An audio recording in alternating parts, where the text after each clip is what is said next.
Hi friends, welcome to home season with love. எல்லோரும் சந்தோஷமாகவும் ஆரோக்கியமாகவும் இருக்கீங்க அப்படின்னு நான் நம்புகிறேன். இன்றைக்கி 2 நாள் vlog வந்து பார்க்க போகிறோம். இது vlogன்னு சொல்கிறத விட நிறைய பேர் கேட்டது நம்மளோட எக்ஸ்பென்சஸ் எவ்வளோ ஆகுது, ஹவுஸோட ரெண்ட் என்ன அப்படிங்கிறது எல்லாமே. ஸோ இந்த வீடியோவில் எல்லாமே நான் வந்து ஷேர் பண்ணியிருக்கேன். நல்லா இருக்கா? Like it? இப்போ டிவி பார்த்துட்டு சாப்பிடுப்போம். போத்தாங்க ஃபர்ஸ்ட் அதில் இருக்குது மில்க். சரி, அது என்னது? இது நீ என்ன குடிக்கிற? Rose milk. ரோஸ் மில்கா? அதுக்கு வேறு ஏதாவது சொல்லுவீல்ல மித்ரன்? ஒரு அதை முடிஞ்சிடும், அப்போ தான் ரோஸ் மில்க். அந்த ரோஸ் மில்க் டேய், கிளாஸில் ஊற்றி வச்சுருக்கிறது குடி, மிக்ஸி ஜாரோட குடிக்கக்கூடாது.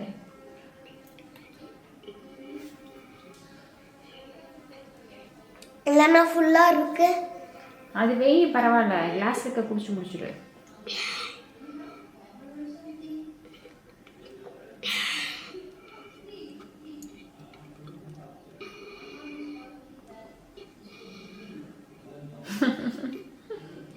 சாலு பெட்டு ராஜா, போதுமே. அப்படி குடிக்கக்கூடாது, கிளாஸில் ஊற்ற குடிக்கணும். மித்ரன், இதுக்கு பேர் வேற ஏதாவது சொல்லுவீல்ல மித்ரன்? ரோஸ் மில்க்குக்கு என்ன சொல்லுவேன்? Rose rose milk. வேற என்னமோ கேட்பேன். என்ன இது பேர்? கடையில் போய் ரோஸ் ஃப்ளவரா? ரோஸ் ஃப்ளவர் தான். ஒரு வாரமாக ரகலை. எனக்கு ரோஸில் வந்து செய்வாங்கல்ல மில்க்கு, அது வேணும் வேணும் அப்படின்ட்டு. அவனுக்கு ரோஸ் மில்க்குன்னு சொல்ல வராது. அது பிங்க் கலரில் இருக்கங்காட்டி ஏதோ ரோஸ் ஃப்ளவரில் வந்து அந்த பால் ரெடி பண்ணி கொடுக்குறாங்க அப்படின்ட்டு. நான் வந்து இந்த எசன்ஸ் ஊற்றி அவனுக்கு செஞ்சு கொடுக்க மாட்டேன். சில நேரத்தில் வந்து அவனுக்கு அலர்ஜி ஆயிரும். நானும் வேண்டாம் வேண்டான்னு பார்த்துட்டு இருந்தேன். கடைசியில் பார்த்தீங்கன்னா ஆகால வேணும் அப்படின்ட்டு ஒரே ரகலை. அங்கே வந்து ஸ்டாக் அன்றைக்கி ஓவர் ஆயிடுச்சு. சரி, ஓகே, ஆனதாச்சு, குழந்தை கேட்டுகிட்டே இருக்குது அப்படின்ட்டு அன்றைக்கி ஈவினிங் வந்து ரோஸ் மில்க் போட்டுட்டு அப்படியே நம்மளோட ரொட்டீனை ஸ்டார்ட் பண்ணியாச்சு. பூஜை பண்ணுறதெல்லாம் நான் விலாகாக போடுறது இல்லைன்னு கேட்டிருந்தீங்க இல்லையா? நான் வந்து அவ்வளோ விரதமெல்லாம் இருந்து பூஜை பண்ண மாட்டேன். இது ஆல்ரெடி விலாகில் சொல்லியிருப்பேன்.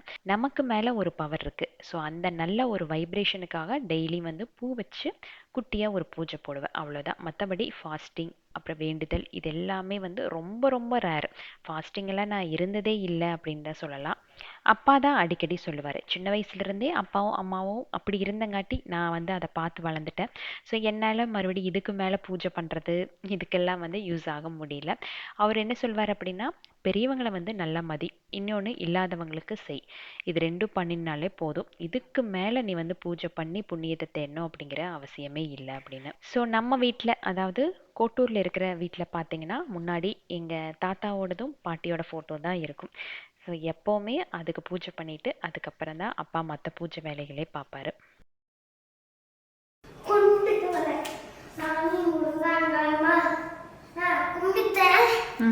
ஹெல்மெட் பாரு, அந்த இதுக்குள்ளே இருக்கு, டேபிள் கீழே இருக்கு பாரு. பாருக்கங்க, அங்கே தான் வச்சுருக்க.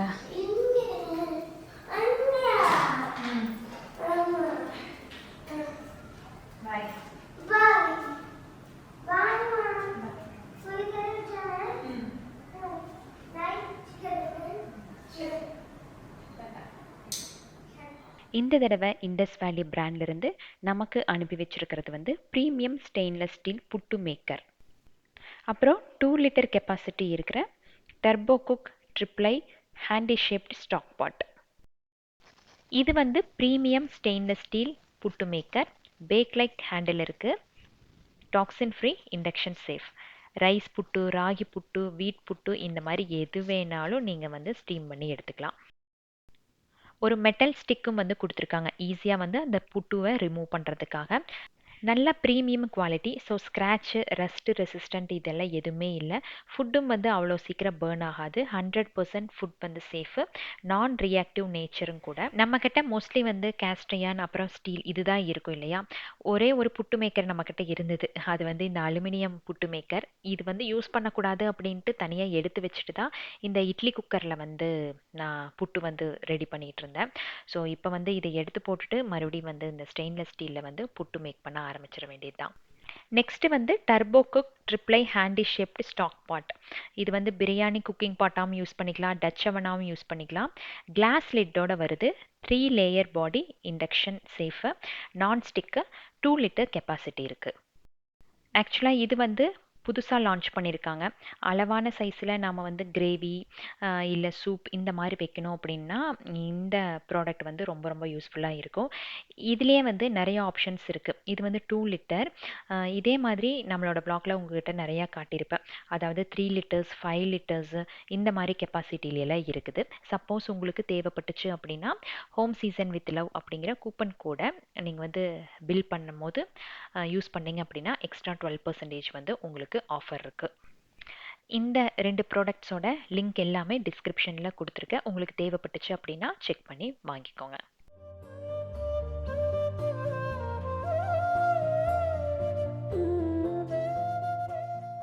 ஸோ ரோஸ் மில்க் எல்லாம் குடிச்சிட்டாங்க அப்படின்னா மித்துக்குட்டி வந்து கிளம்பிடுவார் வெளியே. எப்படியும் வரதுக்கு 6:37, அதுக்கு மேலே சில நேரத்தில் ஆகும்.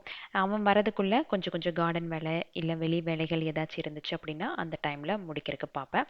ஸோ அன்னைக்கு வந்து நம்மளோட டெரஸில் மஞ்சள் இருக்கு இல்லையா, அது வந்து நல்லா வளர்ந்து வந்துருச்சு. அது என்னென்னா குட்டி குட்டி பாட்டில் வச்சுட்டாரு ஹஸ்பண்ட். எப்போவுமே இந்த ஜூன் ஜூலையில் மஞ்சள் வந்து போடுவேன். ரொம்ப ஜாஸ்தி இருக்காது. அட்லீஸ்ட் ஒரு 4-5 க்ரோ பேக்கில் போட்டு விட்டேன் அப்படின்னா, இது நல்ல மழைக்காலம் இல்லையா, அந்த டைமில் மஞ்சள் நல்லா வளரும் அப்படின்னு சொல்லுவாங்க. ஸோ ஒரு தடவை ஹார்வெஸ்ட் பண்ணிட்டேன் அப்படின்னா கொஞ்சம் நல்லா விளைஞ்ச மஞ்சள் இருந்ததுன்னா அதை தனியாக எடுத்து வச்சுருவேன். நெக்ஸ்ட் இயருக்கு அது யூஸ் ஆகும் அப்படின்ட்டு. ஸோ அந்த மாதிரி கொஞ்சம் எடுத்து பாக்ஸில் போட்டு வச்சுருந்தது அந்த பழைய வீட்டில்.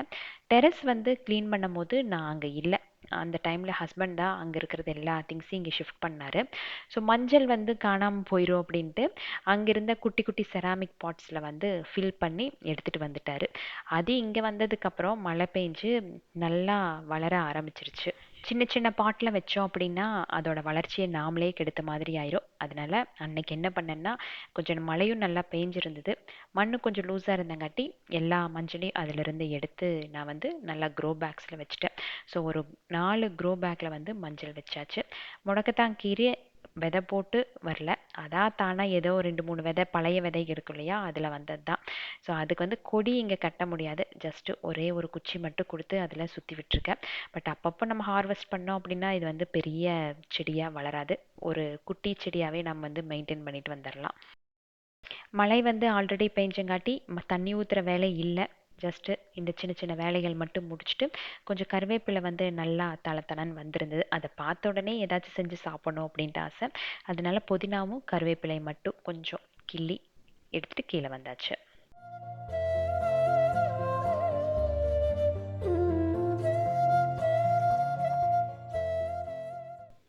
உங்கள் யாருக்கெல்லாம் இப்படி தோணும் அப்படின்ட்டு நம்மளோட கமெண்ட்ஸில் சொல்லுங்கள். நாம் காலையிலிருந்து மதியம் வரைக்கும் நல்லா வேலைகளில் பிஸியாக இருந்தோம் அப்படின்னா ஒரு ஹோம் சிக்கெல்லாம் வராது. பட் அதே சாயங்காலம் ஆச்சு அப்படின்னா யாருமே வீட்டுக்குள்ளே இருக்க மாட்டாங்களா, பசங்களும் விளையாட போயிடுவாங்க, டியூஷன் அப்படி இப்படின்ட்டு அவங்க பிஸியாக இருப்பாங்க. நமக்கு அந்த டைமில் கொஞ்சம் வேலை வந்து கம்மியாக இருக்கும். ஒரு 6-7 மணி வரைன்னு வச்சுக்கோங்களேன். அந்த டைமில் நமக்கு கொஞ்சம் ஹோம் சிக் வரும், யாரையும் மிஸ் பண்ணுற மாதிரி எல்லாம் தோணும். அதுவே ரிலேட்டிவ்ஸ் எல்லாம் வந்துட்டு போனாங்க அப்படின்னா சொல்லவே வேண்டாம். அந்த டைமில் நமக்கு அழுகாச்சி வர மாதிரி தோணும். அந்த டைமில் எஸ்பிபி சாரோட சாங் எல்லாம் கேட்டோம் அப்படின்னா அதுக்கு மேலே ஃபீலிங்க்கு போயிடுவோம். ஸோ அதை கொஞ்சம் அவாய்ட் பண்ணுறதுக்காக ஈவினிங் அந்த டைமில் ஃபேமிலிக்கு கொஞ்சம் நேரம் ஃபோன் பண்ணி பேசிக்குவேன். நைட் டின்னருக்கு வந்து ஆப்பம் மாவு இருந்தது. சரி, கருவேப்பிலை போட்டு சிக்கன் ரெடி பண்ணலாம் அப்படின்ட்டு அதான் ரெடி பண்ணியிருந்தேன். அதுக்கு வந்து ஒரு டவாவில் கொஞ்சம் ஆயில் ஆட் பண்ணிவிட்டு முந்திரி பருப்பு ஒரு கைப்பிடி அளவுக்கு, கொஞ்சமாக வந்து கொத்தமல்லி விதை இருக்கு இல்லையா, அது போட்டு ஃப்ரை பண்ணிக்கோங்க. அது நல்லா ஃப்ரை ஆனதுக்கப்புறம் ஒரு கைப்பிடி அளவுக்கு கறி லீவ்ஸ் அதுலேயே போட்டுட்டு கொஞ்சமாக வந்து புதினா ஆட் பண்ணிக்கோங்க. காரத்துக்கு வந்து ஒரு 4-5 பச்சை மிளகாய். இது நல்லா வதங்கினதுக்கப்புறம் அடுப்பை ஆஃப் பண்ணி கூல் பண்ணதுக்கப்புறம் அதை அரைச்சி எடுத்துக்கணும். ஆப்பம் அப்படின்னாலே நமக்கு ஃபஸ்ட்டு சைட் டிஷ் என்ன தோணும் அப்படின்னா கண்டிப்பாக இந்த தேங்காய் பால் தான். நம்ம வீட்டில் வந்து யாரும் சாப்பிட மாட்டாங்க. பட் எனக்கு வந்து தேங்காய் பால் இல்லை அப்படின்னா ஆப்பம் சுத்தமாகவே இறங்காது.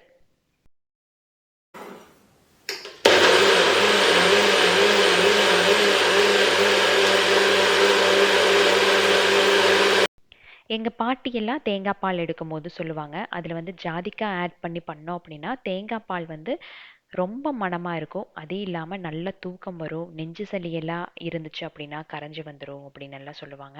அதில் அவ்வளோ ஹெல்த் பெனிஃபிட்ஸ் இருக்குது. ஸோ சர்க்கரைக்கு பதிலாக வந்து நாட்டு சர்க்கரை போட்டு வாரத்தில் ஒரு நாள் இந்த மாதிரி தேங்காய் பால் குடித்தோம் அப்படின்னாலே நம்ம உடம்புல வந்து அவ்வளோ நோய் வந்து அண்டாது அப்படின்ட்டு அடிக்கடி சொல்லுவாங்க. இந்த கருவேப்பில் சிக்கன் வந்து ரொம்ப ரொம்ப ஈஸி. இது நீங்கள் செமி கிரேவியாகவும் பண்ணிக்கலாம், இல்லை கொஞ்சம் தண்ணியாட்ட வேணும்னாலும் பண்ணிக்கலாம். பட் ஆப்பத்துக்கு வந்து இந்த மாதிரி நல்லா இருக்கும் அப்படிங்கிறக்காக கொஞ்சம் வந்து திக்கான கிரேவியாக ரெடி பண்ணேன். ஸோ நம்ம வந்து வதக்கி வச்சுருக்கோம் இல்லையா, அது நல்லா ஆறுனதுக்கப்புறம் நல்லா நைஸாக அரைச்சி எடுத்துக்கணும். இதுக்கு வேறு எதுவும் தேவையில்லை. ஒரு 4-5 பெரிய வெங்காயத்தை நல்லா பொடி பொடியாக கட் பண்ணி எடுத்துக்கோங்க. அது கூட இஞ்சி பூண்டு விழுது. நான் வந்து இஞ்சி பூண்டு விழுதை ஆட் பண்ணல, ஜஸ்ட் அதை வந்து கிரேட் பண்ணி எடுத்துக்கிட்டேன். சின்ன வெங்காயம் வேணும்னா நீங்கள் வந்து சின்ன வெங்காயம் எடுத்துக்கலாம். அது போட்டீங்க அப்படின்னா நல்லா டேஸ்ட் வரும். நான் வந்து சின்ன வெங்காயம் பெரிய வெங்காயம் ரெண்டுமே வந்து ஆட் பண்ணியிருக்கிறேன். பட் என்னென்னா வெங்காயம் கொஞ்சம் நிறையா இருந்துச்சு அப்படின்னா இந்த கிரேவி நல்லாயிருக்கும். இப்போது கடாயில் வந்து ஆயில் ஆட் பண்ணிக்கோங்க. ஆயில் நல்லா சூடானதுக்கப்புறம் நம்ம கட் பண்ணி வச்சுருக்கிற இந்த வெங்காயம் அப்புறம் இஞ்சி பூண்டு மூணையுமே சேர்த்து நல்லா வதக்கி விட்டுருங்க. ஆனியன் வந்து நல்லா ப்ரௌன் கலரில் மாறணும். நல்லா ஃப்ரை ஆனதுக்கப்புறம் நம்ம இதுக்கு தேவையான ஸ்பைசஸ் ஆட் பண்ணிக்கலாம். பெருசாக எதுவும் இல்லை. மஞ்சத்தூள், வரமிளகாய் தூள், ஆல்ரெடி பச்சை மிளகாய் ஆட் பண்ணங்காட்டி வரமிளகாய் தூள் மட்டும் அட்ஜஸ்ட் பண்ணிக்கோங்க. மல்லித்தூள் ஒரு 2 டீஸ்பூன் இருந்தால் போதும். அப்புறம் கறி மசால் தூள், கறி மசால் தூள் இல்லை அப்படின்னா கரம் மசால் தூள் ஆட் பண்ணிக்கோங்க. அப்புறம் இது எல்லாமே வதங்குறதுக்காக தேவையான அளவு உப்பு. அதோட பச்சை வாசனை போனதுக்கப்புறம் நம்ம சிக்கன் இதில் ஆட் பண்ணிவிட்டு ஜஸ்ட் ஒரு 2 மினிட்ஸ் வந்து நல்லா குக் பண்ணிக்கணும். இப்போ நாம் அரைச்சி வச்சிருக்கிற அந்த கருவேப்பிலை விழுது இருக்கு இல்லையா, அதை இதில் ஆட் பண்ணிக்கணும். இதை ஆட் பண்ணோடனே நல்லா திக்காகும். ஏன்னா நம்ம முந்திரி பருப்பு ஆட் பண்ணியிருக்கோம் இல்லையா, அதுக்காக. ஸோ ஆல்ரெடி கொஞ்சம் தேங்காய் பால் வந்து நம்ம ஆப்பத்துக்காக எடுத்து வச்சுருக்கோம் இல்லையா, அதில் ஒரு 1/4 கப் அளவுக்கு இதில் ஆட் பண்ணிக்கலாம். கொஞ்சமாக ஆட் பண்ணிங்கன்னா போதும். தேங்காய் பால் ஆட் பண்ணிங்க அப்படின்னா இதோட ஃப்ளேவர் வந்து நல்லாயிருக்கும். ஸோ சிக்கன் கூட நம்ம அரைச்சி வச்சுருக்கிற அந்த விழுது அது கூட கொஞ்சம் தேங்காய் பால் ஆட் பண்ணிவிட்டு சிம் ஃப்ளேமில் வச்சு குக் பண்ணும். இப்போ இந்த மசாலா எல்லாம் நல்லா திக்காகி அந்த சிக்கனும் 3/4 வேக்காடு வெந்திருக்கும். இந்த ஸ்டேஜில் தேவையான அளவு தண்ணி ஆட் பண்ணிவிட்டு மறுபடி அந்த சிக்கன் வேகிற அளவுக்கு நீங்கள் குக் பண்ணிங்கன்னா போதும். இதுக்கு மல்லித்தலையெல்லாம் போட்டு இறக்க வேண்டாம். போட்டிங்க அப்படின்னா அதோட டேஸ்ட் வந்து இன்னும் கொஞ்சம் மாறிடும். அவ்வளோதான், நம்மளோட க்ரீமியான கறி லீஃப் சிக்கன் வந்து ரெடி.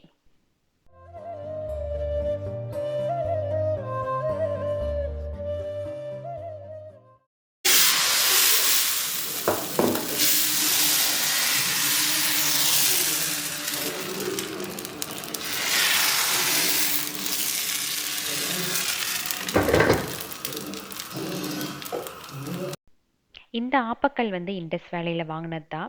சீசனிங் எல்லாம் எதுவுமே பண்ணலை, வந்ததுலேருந்தே அப்படியே யூஸ் பண்ணுறேன். கொஞ்சம் கூட ஒட்டுறதில்லை. ஆப்பம் வந்து ரொம்ப நல்லா வருது.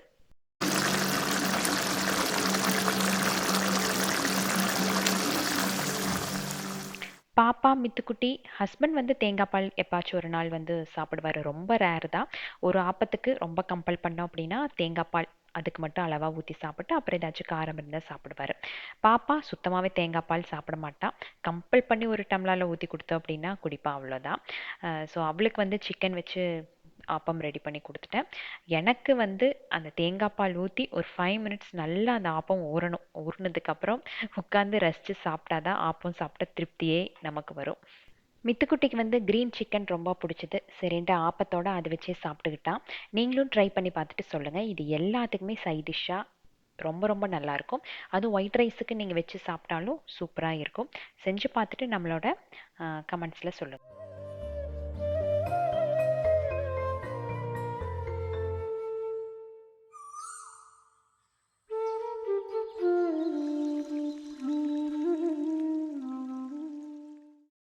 फोर में 31 చెప్పు 31 31 నెక్స్ట్ ఏమి Esther 3 3 ఓ 2 పోటీ ఆల్రెడీ అప్ప 33 33 నెక్స్ట్ ఏమి 3 40 40 కదంక 4 34 34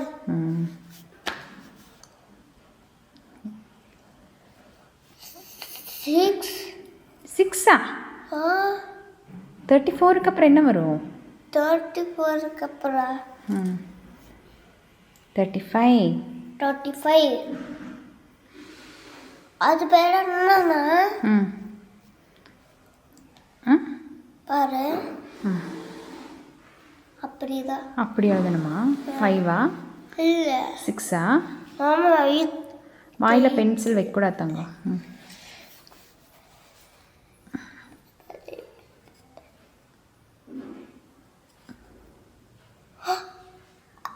என்னாச்சு? தப்பா போட்டு தப்பா வருதா? சரி அழைச்சிரு. பேக் என்னாச்சு? பேக் சீப். வீவில் பிளாக் ஷிப்பா? அப்படின்னா பூ பூ பூ பூ பூ பூ பூ பூ பூ. 8 ஏன் மெத்தனன் படுத்துக்குச்சு? அதான் ஆ அது ஆ அது யார் தெரியுமா? ஆ. அதுக்கு தூக்கம் வருது. தூக்கம் வருதா? அது என்னமோ 8 மட்டும் டெய்லி படுத்துக்கும். டெய்லியுமே படுத்துக்கும். சரி விடு, 39 போடுங்க. ஸோ இது வந்து நெக்ஸ்ட் டே மார்னிங் வந்து எடுத்த vlog. முந்தின நாள் வந்து சார் உட்காந்து ஹோம்ஒர்க் எல்லாம் எதுவும் பண்ண மாட்டார். வீட்டுக்கு வந்தால் டயர்ட் ஆயிடுவார். அப்புறம் சாப்பிட்டு அப்படியே தூங்கிடுவான். காலையில் எழுந்திரிச்சு ஃப்ரெஷ்ஷாக ஸ்கூலுக்கெல்லாம் கிளம்பிட்டு அந்த பிரேக்ஃபாஸ்ட்டு சாப்பிட்ற நேரத்தில் உட்கார வச்சோம் அப்படின்னா நீட்டாக ஹோம்ஒர்க் எல்லாம் முடிச்சு பேக் பண்ணி அவர் கிளம்பிடுவார். ஒவ்வொரு நாளும் குழந்தைகளை உட்கார வச்சு ஹோம்ஒர்க் பண்ணுறதா பேரண்ட்ஸுக்கு வந்து பெரிய சேலஞ்சிங்காக இருக்குது இல்லையா? பட் நான் யோசிப்பேன், ஒரு குழந்தைக்கே வந்து இவ்வளோ நம்ம கஷ்டப்படுறோம் அப்படின்னா ஒரு டீச்சர் வந்து ஸ்கூலில் அத்தனை குழந்தைகளை வந்து மேனேஜ் பண்ணுறாங்க, எப்படி அவங்களுக்கு அந்த பொறுமை இருக்குதோ அப்படின்ட்டு. பட் அவங்க சொன்னால் குழந்தைங்க வந்து சூப்பராக கேட்டுக்கிறாங்க. அந்த மேஜிக் தான் என்னன்ட்டு நமக்கு தெரியல. ஸோ பசங்க எல்லாரும் ஸ்கூலுக்கு கிளம்புனதுக்கப்புறம் எனக்கு கொஞ்சம் வீட்டு வேலைகள், கார்டன் வேலைகள்லாம் இருந்தது. அதெல்லாம் முடிச்சுட்டு ஒரு 11:15 அப்படிங்கும்போது வீட்டிலிருந்து கிளம்பியாச்சு. அன்றைக்கி கொஞ்சம் கிராசரிஸ் எல்லாம் வாங்க வேண்டியது இருந்தது. அதை வாங்கிட்டு அப்படியே நம்மளோட எக்ஸ்பென்சஸ் எல்லாம் எப்படி என்ன அப்படிங்கிறது இன்க்ளூட் பண்ணுறேன். பட் அது சொல்கிறதுக்கு முன்னாடி ஒரே ஒரு விஷயத்த மட்டும் சொல்கிறேன். இது என்னோட லைஃப் ஸ்டைல், சரியா? ஸோ இதை வந்து வேறு யாரு கூடயுமே கம்பேர் பண்ணி பார்க்காதீங்க. ஒருத்தரும் வந்து ஒரு நிலைமை அடையிறக்கு பல போராட்டங்கள் தாண்டி தான் வருவாங்க. ஸோ அந்த மாதிரி நானும் வந்து அனுபவிச்சிருக்கேன். என் ஃபேமிலியும் அதுக்கு நல்ல சப்போர்ட்டிவாக இருந்திருக்காங்க. யாருக்குமே எந்த ஒரு விஷயம் வந்து ஈஸியாக கிடைக்காது. அப்படி ஈஸியாக கிடைச்சது அப்படின்னா அது ரொம்ப நாளைக்கு நிலைக்காது இல்லையா? சின்னதாக என்னோட லைஃப் பற்றின இன்ட்ரோ மட்டும் கொடுத்துட்றேன். அதுக்கப்புறம் என்னோட எக்ஸ்பென்சஸ் எல்லாமே நான் ஒன்று ஒன்றா சொல்கிறேன், சரியா? ஸோ பெங்களூர் வரும்போது நான் வந்து ஒரு 3 BHK ஃப்ளாட்டில் இருந்தேன்னு சொன்னேன் இல்லையா? அந்த ஃப்ளாட்டில் அப்போ ரெண்ட் வந்து 6500 ருபீஸ். அது கூட கொஞ்சம் வந்து மெயின்டெனன்ஸ் காஸ்ட் வந்து இருக்கும் 1500 ருபீஸ். ஸோ ஓவராலாக பார்த்தீங்கன்னா ஒரு 8000 ரூபா வந்து நமக்கு வீட்டு வாடகை இருக்குன்னு வச்சுக்கோங்களேன். இதெல்லாம் வந்து 15 வருஷத்துக்கு முன்னாடி இருந்தது. இந்த 15 இயர்ஸில் இந்த ஏரியா ஃபுல்லாகவே நல்லா டெவலப் ஆகி அந்த 6500 ரூபாய்க்கு இருந்த ஃப்ளாட் இப்போ வந்து ரெண்ட் பார்த்திங்கன்னா 25,000 பக்கம் போகுது. இது இல்லாமல் மெயின்டெனன்ஸ்க்கு நாம் கொஞ்சம் எக்ஸ்ட்ரா பே பண்ண வேண்டியது வரும். அந்த அளவுக்கு வந்து டெவலப்மெண்ட் வந்தாச்சு. ஸோ ஃப்ளாட்டுக்கே அந்த ரெண்ட் அப்படின்னா நீங்கள் அங்கே இருக்கிற வில்லாக்கு என்ன ரெண்ட் இருக்கும் அப்படின்ட்டு யோசிச்சுக்கோங்க. அதிலிருந்து ஒரு 10K வந்து ஜாஸ்தி இருக்கும். இதே நாம் சிட்டிக்குள்ளே போனோம் அப்படின்னா 3 BHK நல்ல ஸ்பேஷியஸாக ஒரு ஃப்ளாட் பார்த்தீங்கனாலே கிட்டத்தட்ட ஒரு 55,000 to 60,000 ருபீஸ் வந்து நீங்கள் ரெண்ட்டு மட்டுமே பே பண்ண வேண்டியது இருக்கும். கல்யாணம் முடிஞ்சதுக்கப்புறம் ஒரு சில நாட்கள்னு சொல்ல முடியாது, ஒரு சில வருடங்களுக்கு நமக்கு ஃபினான்ஷியலாக எப்படி இருக்குது அப்படின்ட்டே ஒரு ஐடியாவே தெரியாது. அதே கம்ஃபர்ட் ஜோனில் இருப்போம். அம்மா அப்பா நம்மளை நல்லா பார்த்துக்குவாங்க, ஹஸ்பண்ட் பார்த்துக்குவாரு, நாம் என்ன சமைச்சு கொடுக்குறோம், ஜாலியாக வந்து சாப்பிட்டு என்ஜாய் பண்ணிவிட்டு லைஃப் வந்து அப்படியே போயிட்டுருக்கும். பட் கொஞ்ச நாள் கழித்து நமக்குள்ள ஒரு மேஜிக் நடக்கும். பட் இப்போ பொண்ணுங்கள்லாம் பார்த்தீங்கன்னா நல்லா சம்பாரித்து கொஞ்சம் செட்டில் ஆனதுக்கப்புறம் தான் மேரேஜ் அப்படிங்கிற ஒரு இதுக்கே போகிறாங்க. பட் எனக்கெல்லாம் பார்த்தீங்கன்னா 16 வருஷத்துக்கு முன்னாடி எனக்கு 21 வயசில் எங்கள் அப்பா கல்யாணமும் பண்ணி வச்சுட்டாராம். ஸோ எதை பற்றியுமே எனக்கு வந்து ஒரு ஐடியாவே இருக்காது. இந்த மாதிரியே கொஞ்ச நாள் வந்து லைஃப் போயிட்டு இருந்தது. அதுக்கப்புறம் அப்பா வந்து சொன்னார், இப்படியே இருந்துச்சு அப்படின்னா ஃப்யூச்சரில் நம்ம குழந்தைகளுக்காக எதுவுமே சேர்த்த முடியாமல் போயிடும், கொஞ்சம் வந்து அலர்ட்டாக இருங்க அப்படின்ட்டு. இதில் என்ன காமெடின்னு பார்த்தீங்கன்னா என்னை விட ஹஸ்பண்ட் வந்து பயங்கர செலவாளி. இப்போ வரைக்குமே உங்களுக்கு பார்க்கும்போது நான் தான் செலவு ஜாஸ்தி பண்ணுறேன்னு தோணும். பட் ஹஸ்பண்ட் தான் ஒரு இடத்துல ஒரு பொருள் வாங்குற இடத்துல 10 எண்ணத்தை வாங்கிட்டு வருவார். அந்த மாதிரி வந்து எக்கச்சக்கமாக செலவு பண்ணுவார் அவர். ஸோ இதெல்லாம் கண்ட்ரோல் பண்ணணும் அப்படின்னா வீட்டில் வந்து ஒரு பொண்ணு தான் கொஞ்சம் இந்த ஃபினான்ஷியலி மேனேஜ் பண்ணும். ஸோ ஹஸ்பண்டும் வந்து அப்போ சொன்னது என்னென்னா, எனக்கு வந்து இதை பற்றி சுத்தமாக ஒரு ஐடியா இல்லை. இப்போ வரைக்கும் வந்து இவ்வளோ சேர்த்தணும் பண்ணணும் அப்படிங்கிற ஐடியாவெல்லாம் இல்லை அபி. உனக்கு எப்படி தோணுதோ அந்த மாதிரி சேவிங் எல்லாம் பண்ணிக்கோ அப்படின்ட்டு ஃபுல்லாக எனக்கே வந்து ஒரு ஃப்ரீடம் கொடுத்த மாதிரி கொடுத்துட்டாரு. அப்போ ஃபஸ்ட்டு வந்து எனக்கு தோணுனது என்னென்னா, ப்ராப்பர்ட்டியில் வந்து அவ்வளோ இன்வெஸ்ட் பண்ண வேண்டாம். ஏன்னா ஆல்ரெடி இருக்குது, இருக்கிறத வச்சு நாம் வந்து மேனேஜ் பண்ணிக்கிட்டால் போதும். இப்போதைக்கு நமக்கு வந்து ஃபஸ்ட்டு பெண் குழந்தை, அந்த குழந்தைக்காக ஏதாச்சும் நாம் பண்ணணும். அதுவும் வந்து ஒரு ஃபியூ இயர்ஸில் நாம் அந்த குழந்தைக்கு எதாவது சேர்த்துனா தான் உண்டு அப்படின்ட்டு அப்போ வந்து மந்த்லி பாப்பாக்காக ஒரு ஒரு மாதமும் ஒவ்வொரு கோல்டு காயின் வந்து எடுக்க வச்சேன். எனக்கு வந்து ஒரு டார்கெட் இருந்தது, இத்தனை வருஷத்துக்குள்ள பாப்பாக்கு இவ்வளோ நகை வந்து சேர்த்தணும் அப்படின்ட்டு. ஸோ ஃபஸ்ட்டு அதை வந்து கம்ப்ளீட் பண்ணணும். பண்ணதுக்கப்புறம் ஒரு பெரிய விஷயத்தை வந்து அச்சீவ் பண்ண மாதிரி எங்களுக்கு தோணுச்சு. அப்போ வரைக்கும் வந்து 2வது குழந்தையை பற்றி பிளானே இல்லை. அப்புறம் ஒரு 10 வருஷம் கழிச்சு தானே மித்துக்குட்டி வந்தார். நான் 2வது வந்து எனக்கு பெண் குழந்தையாக இருக்கும் அப்படின்னு தான் நான் நினச்சேன். ரொம்ப வந்து ஆசைப்பட்ட பெண் குழந்தையாக இருக்கணும் அப்படின்ட்டு. பட் பையனாக போயிடுச்சு. பட் பையனாக போனாலும் வந்து அது வந்து தப்பில்லை. கடவுள் வந்து நமக்கு என்ன எழுதி வச்சிருக்காரோ அதுதான் நடக்கும். ஆனால் வந்து பெண் குழந்தையாக பிறந்திருந்துச்சு அப்படின்னா பாப்பாக்கு வாங்கினது வந்து மறுபடியும் கொஞ்சம் ஹாஃபாக ஷேர் ஆகிருக்கும் அப்படின்ட்டு தான் நான் இப்போ நினைக்கிறேன். ஏன்னா இப்போ இருக்கிற பவுன் விலைக்கு கண்டிப்பாக நம்மளால் நகையை வந்து சேர்த்திருக்கவே முடியாது. ஸோ ஒரு ஃபியூ இயர்ஸில் அந்த கோல்டு அப்படிங்கிற ஒரு பிரச்சனை வந்து முடிவுக்கு வந்தது. அதுக்கப்புறம் மேற்கொண்டு இந்த கோல்டில் இன்வெஸ்ட் பண்ணக்கூடாது அப்படின்ட்டு நாங்கள் முடிவு பண்ணியாச்சு. இந்த கோல்டு சேவிங் வந்து போயிட்டுருக்கும் போதே பேரலாக என்ன பண்ணோம் அப்படின்னா, குட்டி குட்டியாக சிட்ஸு, எஸ்ஐபி இந்த மாதிரி பாப்பா பேரில் வந்து கொஞ்சம் போட ஆரம்பித்தோம். ஏன்னா அவளோட ஃப்யூச்சருக்காக, அவளோட ஸ்டடீஸ்க்கெல்லாம் அது வந்து நமக்கு யூஸ்ஃபுல்லாக இருக்கும் அப்படிங்கிறதுக்காக அப்போ வந்து போட்டோம். காமனாக ஒரே ஒரு விஷயத்தை மட்டும் நான் ஷேர் பண்ணுறேன். குழந்தைங்க வந்து 6 வயசு ஆகிறதுக்கு முன்னாடி கொஞ்சம் இந்த மாதிரி சின்ன சின்ன பிளான் எல்லாம் பண்ணி லைஃப் வந்து செட்டில் ஆகிற மாதிரி பண்ணிக்கணும். ஏன்னா அந்த டைமில் நமக்கு கமிட்மெண்ட்ஸ் ரொம்ப கம்மியாக இருக்கும். 6 இயர்ஸுக்கு மேலே தான் இந்த ஸ்கூல் ஃபீஸ் ஜாஸ்தி ஆகிறது. அப்புறம் அவங்களோட தேவைகள் எல்லாம் கொஞ்சம் கொஞ்சமாக வந்து சேர ஆரம்பிக்கும். இஎம்ஐகள்லாம் வந்து சேரும். ஸோ இந்த 6 வருஷத்துக்குள்ளே நம்மளோட கொஞ்சம் அந்த சேவிங்ஸ் பிளான் எல்லாம் ஜாஸ்தி பண்ணி சேர்த்திட்டோம் அப்படின்னா ஃப்யூச்சர் வந்து கொஞ்சம் நல்லாயிருக்கும். ஸோ இப்படி பிளான் பண்ணி தான் பாப்பாக்காக இந்த கோல்டு, அப்புறம் இந்த ஃப்யூச்சருக்காக, அதாவது அவளோட படிப்புக்காக கொஞ்சம் வந்து சேவிங் பண்ணணும். நான் பாட்டில் பேசிகிட்டே இருக்கேன் இல்லையா, இந்த விலாகில் என்ன நடக்குதுன்னு உங்களுக்கு தெரியல.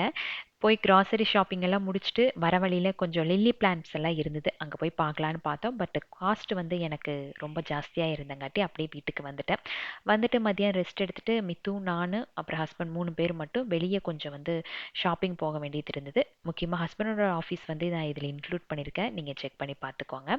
ஸோ அவரோட ஆஃபீஸ் போயிட்டு அவரை பிக் பண்ணிவிட்டு அப்படியே நாங்கள் வந்து கொஞ்சம் ஷாப்பிங்காக போயிருந்தோம். ஸோ இந்த மாதிரி சின்ன சின்ன ஐடியாஸ் எல்லாமே அப்பா கிட்ட இருந்து வந்தது. அவர் வந்து ரொம்ப பிளான் பண்ணுவார். 20 வருஷத்துக்கு அப்புறம் இப்படி தான் இருக்கும் அப்படின்ட்டு ஃபஸ்ட்டே வந்து தொலை தூர பார்வையில் யோசித்து வச்சு நம்மகிட்ட சொல்லுவார். அப்போவே வந்து சொன்னார், கோல்டு வந்து எடுத்து வை, ஃப்யூச்சரில் வந்து இதெல்லாம் வாங்க முடியாத அளவுக்கு இருக்கும் அப்படின்ட்டு. ஸோ அப்போ சொன்னதுனாலேயும் என்னமோ இப்போ வந்து அவர் சொன்னது ஒரு மந்திரமாட்டம் என் காதில் ஒலிச்சிட்டே இருக்குது. இப்போல்லாம் ஒரு பவுன் எடுக்கணும் அப்படின்னாலே எவ்வளோ காசு வந்து அதுக்காக கொடுக்க வேண்டியது இருக்குது. ஸோ நம்ம வந்து எவ்வளவோ வந்து சேஃபர் ஜோனில் இருக்கிறோம் அப்படிங்கிற மாதிரி தான் தோணும். அதே மாதிரி உங்களுக்கு தெரியும் இல்லையா, நான் வந்து அம்மா அப்பாவுக்கு ஒரே பொண்ணு. அந்த கம்ஃபர்ட் ஜோன்லேருந்து வெளியவே வராமல் இருந்தேன். மேரேஜ்க்கு அப்புறம் பார்த்திங்கன்னா ஹஸ்பண்ட் வந்து கொஞ்சம் அம்மா அப்பா கூட எப்படி இருந்தனோ அதே மாதிரி என்னை வச்சு பார்த்துக்கணும் அப்படிங்கிறது அவரோட ஆசை. ஸோ அவர் சொல்கிறது என்னென்னா, சேவிங்னு அதுலேயே இல்லாமல், சேவிங்னா ஒரு பார்ட் எடுத்து வச்சுக்கலாம், மற்றபடி நம்ம லைஃப்பை நம்ம வந்து என்ஜாய் பண்ணணும், எல்லாத்தையும் வந்து ஈக்குவலாக பேலன்ஸ் பண்ணி போய்க்கணும். அதாவது நாம் காசு பின்னாடியே சுற்றிட்டு இருந்தோம் அப்படின்னா திரும்பி பார்க்கும் போது ஒன்றுமே இருக்காது, நமக்கும் வயசாகிருக்கும். ஸோ அது கூடயே வந்து மெமரிஸும் இருக்கணும் அப்படிங்கிறது அவரோட ஆசை. ஸோ மேரேஜ் ஆகி 10 இயர்ஸ் அப்படிங்கும் போது நாங்கள் வந்து ஓரளவுக்கு செட்டில் ஆகிட்டோம். ஹஸ்பண்டோட ஆசை வந்து ஒரு கம்பெனி ஓப்பன் பண்ணணும், அவரோட ஓன் கம்பெனி இருக்கணும் அப்படின்ட்டு தான். ஸோ அவரோட ஃப்ரெண்ட்ஸ் அண்ட் பார்ட்னர்ஸ் வச்சு ஒரு கம்பெனி வந்து அவரோட ஆசைப்படி ஓப்பன் ஆயிடுச்சு. இப்போ வரைக்கும் கடவுள் புண்ணியத்தில் நல்லா போயிட்டுருக்கு. ஸோ மந்த்லி எக்ஸ்பென்சஸ் என்ன அப்படின்னா, நாம் இருக்கிற வீட்டோட ரெண்ட், நான் சொன்னால் தயவு செஞ்சு யாருமே ஐயோ அக்கா இவ்வளோவா அப்படின்ட்டுலாம் கேட்காதீங்க. நம்மளோட ரெண்ட் வந்து கிட்டத்தட்ட 35K வரும், 35,000 வரும். அது இல்லாமல் மெயின்டெனன்ஸ் ஒரு 10K வரும். மெயின்டெனன்ஸ் எதுக்கு அப்படின்னு பார்த்தீங்கன்னா, இந்த தண்ணிக்கு, அப்புறம் வந்து இந்த ஓவரால் கம்யூனிட்டியை மெயின்டைன் பண்ணுறதுக்காக அவங்க வந்து ஒரு சார்ஜஸ் வந்து கேட்பாங்க. அதை நம்ம பே பண்ண வேண்டியது இருக்கும். அது இல்லாமல் தண்ணிக்கு தனியாக பே பண்ணணும். மீட்டர் வேற இருக்குது. அது கிட்டத்தட்ட மாதம் 3500 வரும். அப்புறம் எலக்ட்ரிசிட்டி பில் அது ஒரு 2.5லேருந்து 2.8 இந்த ரேஞ்சில் வரும்னு வச்சுக்கோங்களேன். நம்ம வீட்டில் வேலை செய்கிற அக்காவுக்கு வந்து ஒரு 4.5 to 5 கொடுக்கணும். அதாவது வேலையை பொறுத்து மேக்ஸிமம் வந்து ஒரு 5,000 நாம் வந்து பே பண்ண வேண்டியது இருக்கும். ஸோ இதுக்கு மட்டுமே ஓவராலாக பார்த்தீங்கன்னா ஒரு 55K வரும். இவ்வளோ ரெண்ட் கொடுத்து இங்கே இருக்கணுமா அப்படின்ட்டு நீங்கள் யோசிக்கலாம். பட் இதே மாதிரி வில்லா நாம் கம்யூனிட்டி விட்டு வெளியே, அதாவது சொசைட்டிக்குள்ளே இல்லாமல் தனியாக எங்காச்சும் பார்த்து இருந்தோம் அப்படின்னா கம்மியாக கிடைக்கும். ஆனால் நமக்கு சேஃப்டி எப்படி இருக்கும் அப்படிங்கிறது வந்து தெரியாது. ஹஸ்பண்டுக்கு அந்த மாதிரி தனியாக ஒரு வீட்டில் போய் இருக்க வைக்கிறது சுத்தமாகவே அவருக்கு பிடிக்கல. பாப்பா இருக்கிறா, நான் இருக்கிறேன், மித்ரன். சப்போஸ் இவர் ஏதோ ஒரு நாள் 2 நாள் வெளியே போனார் அப்படின்னா வர வரைக்கும் கொஞ்சம் ரிஸ்க்காக இருக்கும் இல்லையா? அதனால அவர் சொன்னது என்ன, சேஃபர் ஜோனில் எல்லாருமே இருந்துக்கணும். ஸோ வெளியே காட்டிலும் ஒரு 5 ரூபா 10 ரூபா ஜாஸ்தி போனாலும் நமக்கு அந்த ரிஸ்க் இருக்காது அப்படிங்கிறதுக்காக இந்த மாதிரி கம்யூனிட்டியை சூஸ் பண்ணி இருந்துக்கிறோம். இதே வீடு நாம் வந்து பெங்களூர் சிட்டிக்குள்ளே பார்த்தோம் அப்படின்னா 1.25லேருந்து 1.5 லட்சம் ரூபா கண்டிப்பாக வாடகை வரும். அப்புறம் நம்மளோட கிராசரிஸ் பார்த்திங்கன்னா ஒரு மாதத்துக்கு ஒரு 10 ரூபாய்க்குள்ளே முடிஞ்சிடும். வெஜிடபிள்ஸ் கண்டிப்பாக வெளியே போய் வாங்கிட்டு வாரம் வாரம் வந்தோம் அப்படின்னா ஒரு வாரத்துக்கு 1500 ஆயிரும் வெஜிடபிள்ஸ் மட்டும். இது இல்லாமல் ஃப்ரூட்ஸ் வந்து ஒரு 1000 ருபீஸ் ஜாஸ்தியாகும். 1000 இல்லைனா அதுக்கு மேலே கூட வரும். ஸோ காய்கறி, சிக்கன், மட்டன், பால் இதெல்லாம் நாம் சேர்த்தி பார்க்கும்போது ஒரு மாதத்துக்கு கிட்டத்தட்ட ஒரு 20லேருந்து 25 ரூபா அதுக்கு செலவாகும். ஸ்கூல் ஃபீஸஸ், அப்புறம் குழந்தைகளுக்கான செலவுகள் இதெல்லாம் இருக்கும் இல்லையா? அதெல்லாம் மந்த்லி கொஞ்சம் ஒரு ஆவரேஜ் பார்த்தோம் அப்படின்னா மந்த்லி நமக்கு ஆகிற செலவு கிட்டத்தட்ட ஒரு 1 lakh பக்கம் வந்துடும். ஸோ மந்த்லி எங்களுக்கான எக்ஸ்பென்சஸ் என்ன ஆகுது அப்படின்ட்டு நான் வந்து சொல்லியிருக்கேன். இதே நம்ம ஊரில் இருந்தோம் அப்படின்னா இந்த செலவுகள் வந்து பாதி கம்மியாகும். அது வந்து நல்லா தெரியும். பட் இந்த சிட்டியில் இருக்கிறங்காட்டி கொஞ்சம் வந்து காஸ்ட் ஆஃப் லிவிங் ஜாஸ்தியாக தான் இருக்குது. நிறைய பேர் கேட்குறீங்க இல்லையா காஸ்ட் ஆஃப் லிவிங் எப்படி இருக்குது அப்படின்ட்டு. ஊர் வந்து ரொம்ப அழகான ஊர். பெங்களூர் சிட்டியை பற்றி நம்ம சொல்லவே வேண்டாம். பட் நம்ம ஊரை கம்பேர் பண்ணும்போது ஒரு 4லேருந்து 5 மடங்கு வந்து செலவுகள் ஜாஸ்தியாக தான் இருக்குது. அது இங்கே இருக்கிற நம்மளோட சப்ஸ்கிரைபர்ஸ் வந்து சொன்னாங்க அப்படின்னா இன்னுமே வந்து உங்களுக்கு தெரிய வரும். இது நான் மட்டும் இல்லை, இங்கே வந்து ஸ்டே பண்ணியிருக்கவங்க எல்லாத்துக்குமே அந்த எக்ஸ்பென்சஸ் என்ன அப்படிங்கிறது தெரியும். எனக்கு வந்து மறைக்கணும் அப்படிங்கிற எந்த ஒரு அவசியமும் இல்லை. ஃப்ராங்காக சொல்லியிருக்கேன். இதை வந்து பாசிட்டிவாக எடுத்துக்கிறவங்க பாசிட்டிவாக எடுத்துக்குவீங்க, நெகட்டிவாக எடுத்துக்கிறவங்க நெகட்டிவாக எடுத்துக்குவீங்க, அவ்வளோதான். பட் எனக்கு வந்து எனக்கு இல்லை, எனக்கும் ஹஸ்பண்டுக்கும் வந்து ஒரே ஒரு ஆசை என்னென்னா இருக்க வரைக்கும் லைஃப்பை நல்லா என்ஜாய் பண்ணணும், அவ்வளோதான். ஸோ சேவிங் ஒரு பார்ட்டாக இருக்கணும், அதே மாதிரி நம்ம லைஃப்பை ஒரு பார்ட்டாக என்ஜாய் பண்ணிட்டு போகணும். கிவ்அவேக்கு செலக்ட் பண்ணவங்களை பற்றி நான் சொல்லிடுறேன். தேவி வெங்கட், அமிர்தா மோகனா, சௌந்தர்யலக்ஷ்மி, பிரவீனா, பிரியா ரமேஷ், ஆசியா, ஃபாத்திமா சல்மான், கார்த்திகா சம்பத்குமார், விஜயலக்ஷ்மி, கிறிஸ்டினா ஜான்சன் ராஜ், வசந்தி. இவங்கள தான் வந்து இந்த மந்த்துக்கு வந்து நான் செலக்ட் பண்ணியிருக்கேன். இன்னொரு 3 monthஸில் மறுபடியும் வந்து இன்னொரு கிவ்அவே வைக்கலாம். பட் நிறையா மெயில் வந்து அனுப்பி வச்சுருந்தீங்க, என்னால் யாரை வந்து செலக்ட் பண்ணுறதுன்னு தெரியல. பட் நெக்ஸ்ட் டைம் வந்து வேறு ஏதாச்சும் ஒரு ஐடியா யூஸ் பண்ணி நம்ம வந்து கிவ்அவேக்கு ஆளுகளை சூஸ் பண்ணிக்கலாம். ஸோ இந்த வீக் நம்மளோட ஃபேமிலியில் யார் யார் birthday and wedding day celebrate பண்ணுறாங்கன்னு பார்க்கலாம். தனஸ்ரீ, காவ்யா, நேஹாஸ்ரீ, ஏகாஸ்ரீ, ரஞ்சித், சஞ்சய், அஸ்வின் ஜான், கார்த்திகா விஸ்வா, பாலு பிச்சையம்மாள், தேவ் அமலன், ரெஜிலா அகஸ்தஸ், ஜோஷிகா, அகீம், மெராக்லின், பிரணவிகா, ஷரண்யா, மோக்ஷிதா, ஷஸ்வத், ஷாலினி ஜெபா, திவ்யா, சையத், பிரஜன், கனகா சந்திரன், பியூலா ஸ்டீஃபன், திவ்யா, தருண் பன்னீர்செல்வம், ஹீரன் பன்னீர்செல்வம், சுகாஸ் மித்ரன், ஜெஸ்னா மித்ரன். இதில் பர்த்டே செலிப்ரேட் பண்ணுறவங்க அனைவருக்குமே இனிய பிறந்தநாள் தின நல்வாழ்த்துக்கள். அண்ட் வெட்டிங் டே செலிப்ரேட் பண்ணுற அனைவருக்குமே இனிய திருமண நாள் தின நல்வாழ்த்துக்கள். இன்று போல என்றுமே சந்தோஷமாகவும் ஆரோக்கியமாகவும் வாழணும். ஸோ இன்னைக்கு vlog வந்து உங்களுக்கு பிடிச்சதா என்ன அப்படின்ட்டு எனக்கு தெரியல. எல்லாமே ஃப்ராங்காக சொல்லியாச்சு. நான் ஹஸ்பண்ட் கிட்ட கூட கேட்கல இந்த மாதிரி சொல்லலாமா வேண்டாமா அப்படின்ட்டு. அவரே vlog பார்த்ததுக்கப்புறம் தான் என்கிட்ட கேட்க போகிறாரு. பட் இதில் வந்து ஒளிவு மறைவு எதுவுமே இல்லை. என்னோட லைஃப் ஸ்டைல் பார்த்து நான் வந்து இப்படி தான் வாழ்கிறேன் அப்படின்ட்டு உங்களுக்கே வந்து ஒரு ஐடியா வந்திருக்கு இல்லையா? நிறைய பேர் கமெண்ட்ஸ்லேயே போட்டிருந்தீங்க உங்களோட வீடோட ரெண்ட் வந்து இவ்வளோ இருக்கும் அப்படின்ட்டு. ஸோ நீங்களே வந்து கெஸ் பண்ணி இதுதான் அப்படின்ட்டு வைக்கும் போது நான் இதில் மறைச்சு என்ன ஆக போகுது இல்லையா? ஒவ்வொருத்தரோட லைஃப் ஸ்டைலும் வந்து ஒவ்வொரு மாதிரி இருக்க போகுது. ஸோ என்னோட லைஃப் ஸ்டைல் இதுதான், எனக்கு இவ்வளோ எக்ஸ்பென்சஸ் ஆகுது அப்படின்னு சொல்கிறதுல எந்த ஒரு தப்பும் இல்லை அப்படின்னு தான் நினைக்கிறேன். ஆனால் இப்போவும் வந்து நாங்கள் ஃபுல்லாக செட்டில் ஆகிட்டோம், லைஃப்பை வந்து பணத்தை போட்டு போட்டு என்ஜாய் பண்ணுறோம் அப்படின்னு எல்லாம் சொல்ல முடியாது. 1008 போராட்டங்கள் எல்லாத்தோட லைஃப்லையும் இருக்கும். அதே மாதிரி தான் எங்களுக்கும் இருக்குது. அது ஒரு பார்ட்டாக இருந்துட்டு போட்டு லைஃப்பையும் வந்து ஒரு பார்ட்டாக என்ஜாய் பண்ணிட்டு போகலாம் அப்படின்ட்டு தான் ரெண்டையும் வந்து ஈக்குவலாக பேலன்ஸ் பண்ணி எடுத்துகிட்டு இருக்கோம். அண்ட் திரும்ப திரும்ப இது மட்டும்தான் சொல்கிறேன், ஒவ்வொருத்தரோட லைஃப் ஸ்டைலும் ஒவ்வொரு மாதிரி இருக்கும் இல்லையா? யாரோடையும் யாரும் வந்து கம்பேர் பண்ணி பார்க்கவே கூடாது. நம்மளோட சப்ஸ்கிரைபர்ஸ் முக்கால்வாசி பேர் அந்த மாதிரி யாருமே இந்த மாதிரி கம்பேர் பண்ணி பேசினதே இல்லை. ஒரு சில பேர் அப்பப்போ வந்து இந்த ஷார்ட்ஸில் போடுவாங்க, உனக்கு காசு இருக்குது நீ ஆடுற அப்படி இப்படின்னு பண்ணுவாங்க. பட் இந்த நிலைமைக்கு வர்றதுக்கு இனிமேல் நம்ம வந்து அச்சீவ் பண்ணுறதுக்கு நம்ம வந்து மேற்கொண்டு நிறைய எஃபோர்ட்ஸ் போட்டு தான் ஆகணும். அதெல்லாம் வந்து யாருக்குமே வந்து புரியாது. அதாவது அந்த நெகட்டிவாக பேசுகிறவங்களுக்கு அதெல்லாம் சுத்தமாக புரியாது. பேசுகிறவங்க பேசிட்டு போட்டோம், என்னோட கஷ்டம் என்னோட. இந்த 30 மினிட்ஸ் vlogல நான் வந்து சந்தோஷத்தை மட்டுமே காட்டணும் அப்படின்னு நான் நினைக்கிறேன். துக்கங்கள் வந்து அது என்னோட போகட்டும், அவ்வளோதான். எண்ட் ஆஃப் த vlogல சொல்கிறது என்னென்னா, நம்ம லைஃப்பில் வந்து சேவிங்ஸ் இருக்கணும், நான் இல்லைன்னு நான் சொல்லவே இல்லை. பட் காசு இருந்தால் தான் என்ஜாய் பண்ணணும் அப்படிங்கிறதெல்லாம் இல்லை. அளவாக சம்பாரிச்சா கூட நாம் லைஃப் வந்து என்ஜாய் பண்ணிட்டு போகலாம். ஒரு குட்டி குட்டி மெமரிஸை ஹாப்பியாக நாம் வந்து உருவாக்கிக்கணும் அப்படிங்கிறது தான் நான் சொல்ல வரேன். ஸோ நெக்ஸ்ட் வீக் இன்னொரு இன்ட்ரெஸ்டிங்கான லாங் வீடியோவில் உங்களை நான் சந்திக்கிறேன். Keep supporting me. Thanks for வாட்சிங்.